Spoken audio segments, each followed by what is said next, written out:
How to log in to Citibank Online Banking Account. Hey everyone, this is Susan from Create Login and Delete, and now let's get started. So first of all, launch any web browser or search engine or your mobile phone or PC. Okay, here we go. Now go to the search and search for Citibank right here.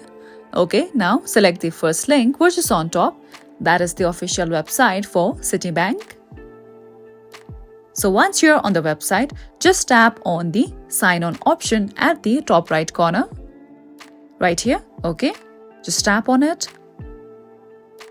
Okay, now over here you have to enter your user ID and your password. Now at the bottom you can see various options. If you are new, you can even select on register for online access and create a new account for yourself. Now in case you forgot your user ID, you can tap on forgot user ID, and in case you forgot your password, just tap on forgot password and then you will be able to access your account. So for instance, let's tap on forgot password here. Wait for a while. Now over here you have to select your account type, enter your debit or credit card number, and then just tap on continue.